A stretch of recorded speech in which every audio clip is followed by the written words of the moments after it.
დასრულდა რეკლამა, ლაპარაკი. ეხლა ვკითხულობდი ნიუ-იორკ პოსტში, არ არის ხა ძალიან სოლიდური გაზეთი, მაგრამ ციგდებაო ტრამპის მოკავშირეების, ზელენსკის მოკავშირეების რიცხვი ტრამპის გარემოცვაში, თუ ასეთები არსებობდა და ყველაზე კარგი გამოსავალია, რომ საფრანგეთში გაიქცეს რა. ანუ უკვე მიდის. მე რაღაცა ინგლისი მგონია.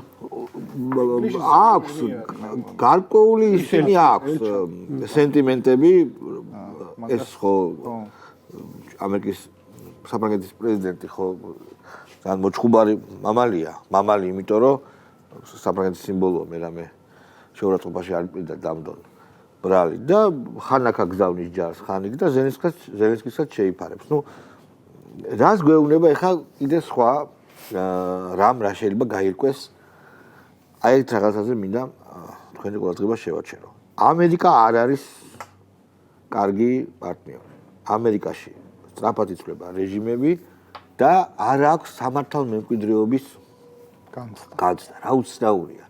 ანუ წინა ხელისუფლების ყველაფერი მოშალა ამან ტრამპმა.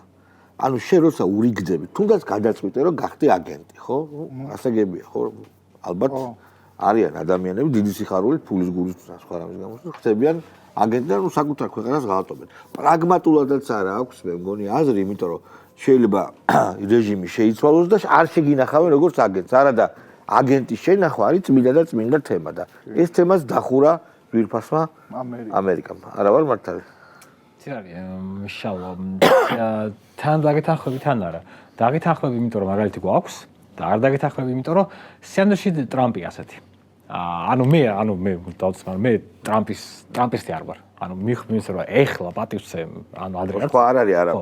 ანუ ტრამპის მთავარი განმასხვავებელი ბოლო ყოველთვის მე რაც უყურებ პოლიტიკას უკვე 25 წელია, იმიტომ რომ ბავშვობიდან უყურებ. თუმცა ტრამპი არის ალბათ პირველი დასავლელი პოლიტიკოსი, რომელიც აკეთებს იმას, რასაც ამბობს.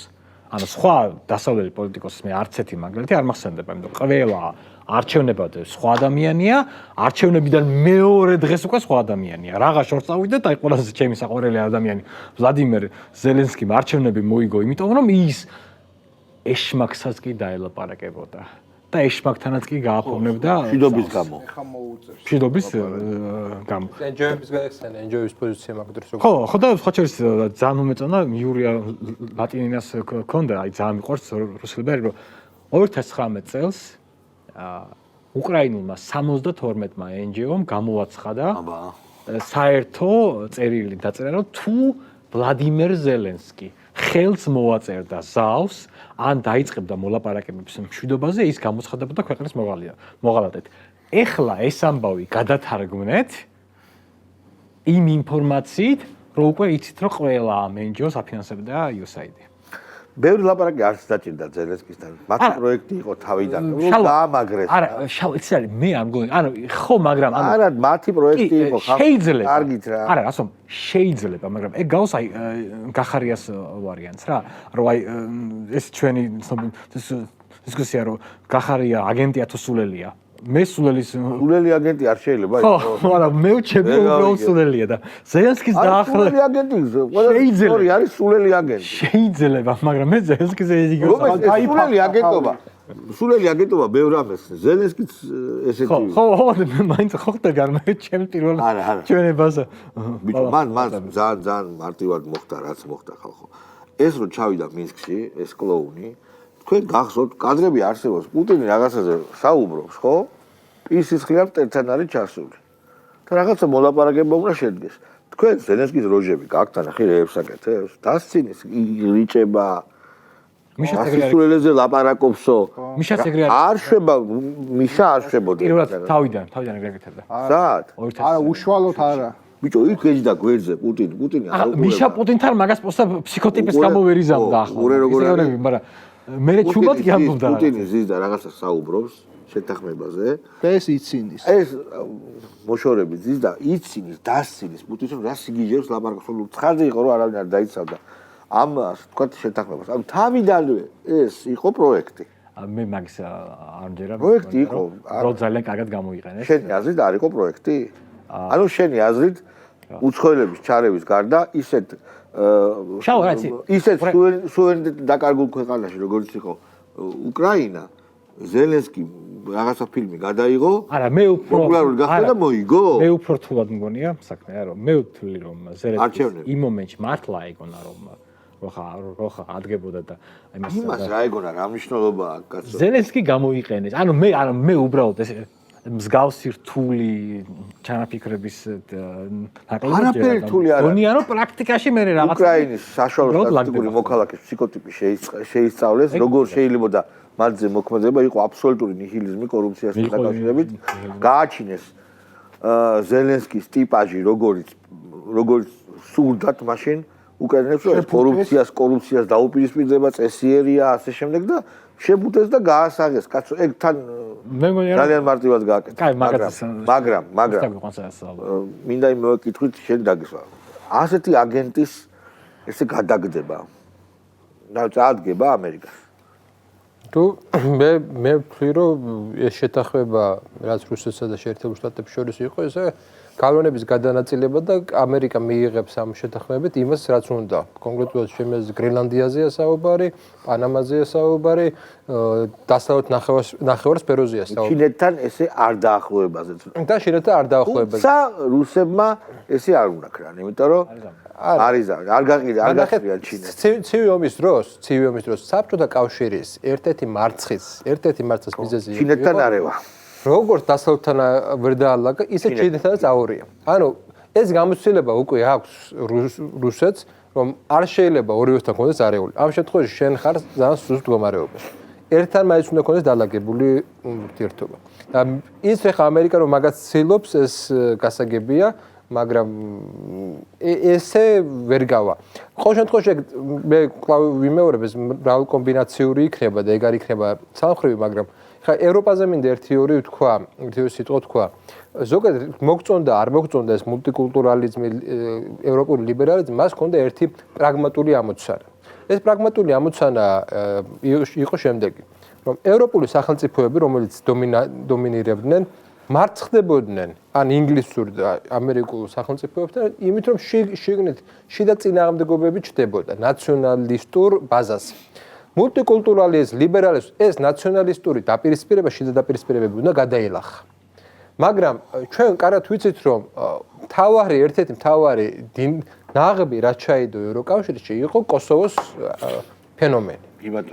იმიტომ რომ კოსოვოს ფენომენი აძლევდა საშუალებას ყველა სეპარატისტულ რეგიონს და არა და ესეთი რეგიონი ძალიან ბევრი ევროპის ტერიტორია, ძალიან ბევრი არის. აი, მოჩა ბასკები, კატალონია, ვენეცია იტალიაში კიდე რა სამხრეთ იტალიას ცალკე უნდა, ჩრდილოეთ იტალიას ცალკე უნდა და ასე შემდეგ. ძალიან ბევრი შოტლანდია იქ ცალკე და უელსი და კიდე ბევრი ეგეთი ტერიტორია არის. ფაქტია, რომ ეხლა ტრამპის ადმინისტრაციის ამოცანა არის ორი, ერთი ევროკავშირის დაშლა, როგორც ჩვენ ვთქვით, მეორე მემარჯვენეების მოსვლა. მემარჯვენეები ნუ სხვადასხვა სახისაა, ეხლა ეგრეთი არ წარმოვიდგინოთ ეს მეორე სოფლიო ომამდელი მემარჯვენეები, მაგრამ ის რომ ნაციონალური საკითხი ევროპაში მეორე წინ წამოვა, ეს ფაქტია. ის რომ ეს საკითხი გააქტიურდება, ეს ფაქტია. ამას რაღაცა პოლიტიკით უნდა უპასუხოს ევროპა. ამ შემთხვევაში არის ორი პოლიტიკა. ყოველთვის არის ნაციონალიზმის ორი პოლიტიკა არის. ან ნაციონალიზმი საკუთარ თავში ესე იგი იწყებს დაპირისპირებას და ეს გამოიხატება სეპარატისტული მოძრაობებით და ასე შემდეგ, ან ნაციონალიზმი გადადის ეგრეთ წოდებულ ველიკო-ძერჟავულ ნაციონალიზმში, როდესაც იწყება კოლონიალიზმი და შენი ჯარი მიდის სხვაგან და სხვას იპყრობს. ანუ ესე გვარდება ნაციონალიზმის საკითხი. ხა ევროპელებს აქვს გარკვეულწილად შეზღუდული არეალი ამ შემთხვევაში. ერთი მათ ეხლა ამ ეტაპისთვის არ უნდა დაუშვან მემარჯვენეების მოძლიერება და ისინი ხელოვნურად აჩერებენ ამ მემარჯვენეებს, ჩვენ ნახეთ რუმინეთი, ჩვენ ნახეთ კიდე სხვადასხვა ესეთი მაგალითები, მოლდოვაც მაგალითად, სადაც პრინციპში ემიგრანტების ხარჯზე გაიმარჯვა, არა და რუსეთში არ ყოფილა, რუსეთში უფრო მეტი მოლდოველი ცხოვრობს არ მუშაობს, ვიდრე ევროპაში. მაგრამ რუსეთში მეგონი მოლდოვაში. ხო. მოლდოვა რუსეთში მხოლოდ ორი საარჩევნო ის იყო გახსენილი. თაშალესი არჩევნები არ უნდა ხა ვერ ვლაპარაკო. რუმინეთში გააუქმეს, რუმინეთში საერთოდ გააუქმეს. მოკლედ, ჯერჯერობით ცდილობენ რომ ნაციონალისტები ის გააკეთონ, განეიტრალონ. მაგრამ ჩვენ ეხლა ნახეთ, როდესაც ჩასული იყო მიუნხენის კონფერენციაზე, რომ ვის დაუჭირა ამერიკელებმა მხარი? ორ ძალას. რუმინელებს დაუჭირებს მხარი მემარჯვენეებს და მემარცხენეებს. ხოლმე ითქვა რომ ძველი ხალხის მემარცხენეებს. ოღონდ აქ საუბარია ძველ მემარცხენეებს. ეკონომიკურ მემარცხენეებზე და ასე. აი ძალიან საინტერესოა ეს ანტიელიტურ, არტილიბერალურ ამით არის ამორჩეული ეს ძალები, რომ აი მელონი მაგალითად მოსწონს ტრამპს ეს ქალი, მელონი მოსწონს, ეხლა მელონს ქონდა გადახრები იქით ბაიდენის დროს, მაგრამ ეს მორჩა ეს გადახრები სოროსსაც კარგად შეაგინა, თუ დაჭირდება ზელენსკისაც შეაგინებს ეს ქალი. მოჯდა ასე თქვა სწორ კურსზე რა. რუმინეთს ძალიან აი მაგრა აწვება ტრამპი რუმინეთს, რომ ეს არის ავტორიტარული დიქტატორული ქვეყანა და არჩევნებზე. ეს გამო გავაქვს არჩევნები. ხო, ნუ სიგიჟე. TikTok-ში ვითომ და რუსული $200,000 დახარჯეს. ხო და ნუ არ შეიძლება. საფრანგეთში ახლა რა თქმა უნდა უკვე ვიცით ვიზე დადებენ ფსონს ესენი გერმანიაში საკუთარ ღიად აბსოლუტურად. ხო, ღიად პირდაპირ გასო. და ნუ ეს თავის ესეთი ზეწოლა, ესეთი დიდი ტანკის როგორც არის ამერიკა და ტრამპის ზეწოლა შედეგს გამოიღებს. ხო, მე ერთსაც ვიტყვი რა, რომ ქართული ლიბერალების რეაქციაც აქვს მნიშვნელოვანი, რომ ანუ რაც წინა გადაცემაში ვთქვით, რომ აი რა სიზავენ და როგორ შეეგუებენ, აი ის სრულდება ფაქტიურად, რომ უკვე მაშინ მაინც მოთელვა იყო და ან ვიღაცა მწვანე აუნთო, ან თავისივდან ამბობენ, რომ უკვე ტრამპი არ დაიწყო ტრამპის გინება, მოკლედ ამერიკის დროშების დაწვა, რაზეც არავინ აღარ რეაგირებს რატომღაც. და დაიწყო რომ აი ევროკავშირი გადაგვარჩენს, მაგრამ არ არის ეგრე, არ მოხდება, ანუ ევროკავშირის მომავალი არის ძალიან მყიფე, ყოველ შემთხვევაში იმ სახით, როგორც მინიმუმ, როგორც ის დღეს არსებობს და ამერიკას ის გამოსავალი აქვს ეხლა, რომ ანუ ამერიკას უნდა რომ ამ ევროპას დაუტოვოს უკრაინის კონფლიქტი, ევროპას აღარ უნდა აქ და ეუნება რომ ჩვენ ოკეანე გვყავს და თქვენ არ ყოფთ რუსეთთან ოკეანე და აბა მიდით და დაელაპარაკეთ ერთ-ერთზე. ანუ ეს ერთგვარი ირონიული, ცინიკური გამოწვევაც არის ევროპისადმი, რომ აბა რა ბიჭები ხართ დაგვანახე და ნუ ჯერჯერობით ისინი მხოლოდ ცრემლით პასუხობენ და ნახოთ რა იქნება მათი შემდეგი პასუხი. ხო. ამერიკის რასაც ახლა უყურებთ თქვა დღევანდელი ადმინისტრაციამაც მაგ ფორმით, ან პოლიტიკური დევიზი რაც იყო, რასაც ახლა უყურებდი, ეს იყო, რომ უკრაინასაც უთხრა და სხვებსაც. ანუ ყველაფერი ისე იქნება, როგორც მე მინდა და თუ არ იქნება, მაინც ისე იქნება, როგორც მე მინდა. ოღონდ ცოტა გეტკინებათ. ანუ ფაქტიურად კი უნდა თარჯობენ. ფაქტიურად დებითა შენითა. ანუ უკრაინელებს უთხრა, რომ მაინც ისე იქნება, როგორც მე მინდა, შესაბამისად მოიქცი, რომ პირადულშიც მიაწვა, რომ თქვენ როგორ ბედავთო. პრაქტიკულად ღია ტექსტი იყო, რომ ტრამპი არ არის კაციო, რომელსაც შეურაცხყოფით შეიძლება. ხო, ნუ ვერ შეაშინებთ მოკლედ პოზიცია, რაც არის ეს პოზიცია. ანუ ჩვენ ამას ბოლომდე გავიტანთ და წარმოუდგენელია რა ფაქტების მომსწრეები გავხდებით, ხო? ამოვა და ამოვა. საშინელებები იქნება და წარმოიდგინეთ ახლა რომ არა მარტო ჩვენ ეგრეთ წოდებულ ლიბერალებს, არამედ აი ევროპელებსაც მთელი დღის წესრიგი აქვთ აწყობილი უკრაინაზე და უკრაინის ომზე. ნებისმიერი ადამიანი, აი წარმოვიდგინოთ ახლა ჩვენთან რომ არ დაწყებულიყო 3 წლის წინ ომი, წარმოვიდგინეთ ნაციონალური მოძრაობის და აი ამ რაღაცა ისინი რო არიან პარტიის ეგრეთ წოდებული პარტიების ეგრეთ წოდებული ლიდერები მაგათი პოზიცია, ანუ როგორ უნდა ეცხოვრათ. ჩამოეკიდნენ იმას, რა ქვია, უკრაინის ომს და ეხლა რაც არ უნდა მოხდეს და ვინც წინააღმდეგი იქნება, თუნდაც ევროკავშირის რომელიმე ქვეყანა, რომელსაც დღეს, აი ზუსტად დღეს, თქვათ, იმაზე კიდევ ზედან თვარი ამოსდის, ხვალე რომელიც თქვათ უკრაინასთან დაკავშირებით იტყვის, რომ იქ რაღაცა შეცდომა იყო დაშვებული, რა თქმა უნდა იმის იმტრებიც გახდებიან. ანუ გუშინ წინ ჩვენ რომ შეერთებულმა შტატებმა გვითხრა რომ გავწყვეტო, მაშინ გამოვიდნენ ამდენი ხალხი და მთავრობას გადატრიალების უპირებდნენ იმის გამო, რომ როგორ გაბედეთ და ცუდი ურთიერთობა როგორ გაქვთ ამერიკის შეერთებულ შტატებთან. დღეს თვითონ ამერიკის შეერთებულ შტატებს ლანძღავენ იმის გამო, რომ პოზიცია არ მოწონთ უკრაინასთან დაკავშირებით. ხო წარმოგიდგენიათ, ანუ რა ხალხთან და კატეგორიასთან გვაქვს საქმე. ანუ ეს ის ხალხია, რომლებიც უყურეთ უტიფრობის დონე, რომლებიც პირიქით უნდა ხდებოდეს საქართველოში, მაგრამ რატომღაც არ ხდება, მაგრამ აი ერთ მაგალითს ვიტყვი რა, ერთ-ერთ იმაში ვნახე, არის მგონი იტალიის აეროპორტში იყო, დეპუტატთან მივიდა ნაციონალური მოძრაობის რაღაც აქტივისტები რო არიან აღშფოთებული მოქალაქე და ეუბნებოდა რომ შენ ევროპაში რა გინდა რაღაცა რუსი ხარ ასე შემდეგ ამუნათებდა ხო დავარქვა დამუნათება ამ დროს რა ხდება ეს რომ დამუნათებელი რომ იქ არის ევროპაში უვიზოთ რომ ჩავიდა იქ ევროპაში და იმ აეროპორტში რო არის ამ კაცის დამსახურება იმიტომ რომ ქართული ოცნების პარლამენტმა და იმ ხელისუფლებამ მოახდინა ეს ყველაფერი და ამის დამსახურება რა არის აი ამის დამსახურება ვინც ამას ეუბნება შერაგინდა ევროპაშიო ამის დამსახურება არის ომი დაკარგული ტერიტორიები მაშინ არავინ დაუმონათებიათ გაყიდული ეს ამდენი რაღაც ბუნებრივი რესურსი სტრატეგიული ობიექტები და 1000 უბედურობა კიდე რაც ყველაფერი ხდებოდა საქართველოში ანუ ამის დამსახურება ეს არის და არც ერთი ნაბიჯი ევროპისაკენ და ამას ეუბნება შენ რუსი ხარო და რა გინდა ევროპაშიო წარმოიდგინეთ ეხლა რა რეალობაში გვაცხოვრებენ და ეს რეალობა მოიტანეს ზუსტად იმ რა ქვია ევროკავშირის ქვეყნებმა და შესაბამისად ამერიკის შეერთებული შტატების ადმინისტრაციამ პირველ რიგში ხო და აგერ საქართველოში რო არიან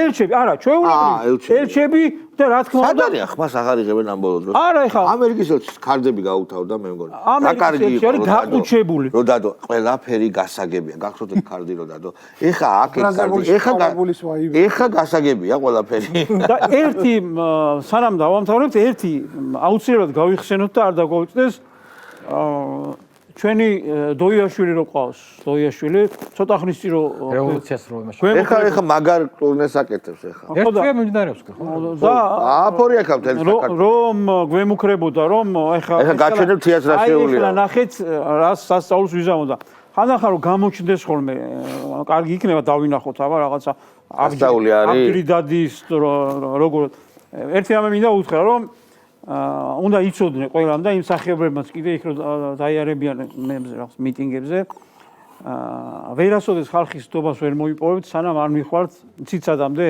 აი მაგალითად ჭაბუა ამირეჯიბმა რომ შექმნა გმირი მე გიგა ლორთქიფანიძემ რაღაცა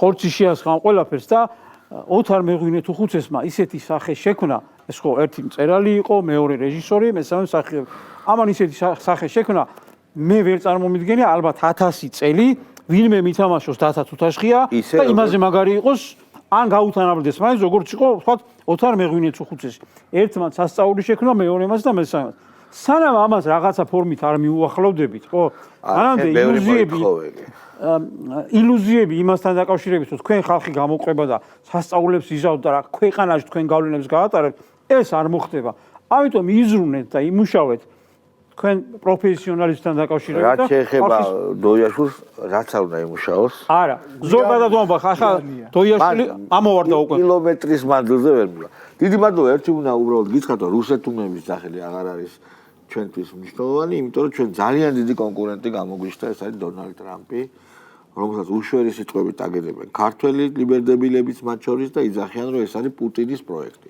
თქვენ ამას აღობდეს ხო მაგარი ყოფილი ბიზნესა და ქართულეთმა ხო რა თქმა უნდა ორბანი და არ გაჩერდა თქვენზე არ გაჩერდა და მაგრამ ქართული ენჯობი ვერა ქართული ენჯობი ვერა მოუსპიდავები არიან პიცო ანუ ვერ ამათ რა მოიწია ეს რა მოიწია ამას და ამერიკის შეერთებული შტატების პრეზიდენტიც არის პუტინის პროექტი და რა ვქნათ ეხლა რა გავაკეთოთ ეს რუსეთში გავიღვიძეთ თემა პლანეტა ხო და აი ცოტა რაღაცა დიდი მადლობა მეგობრებო ნახვამდის ჩვენ მომავალ შაბათს გავხდებით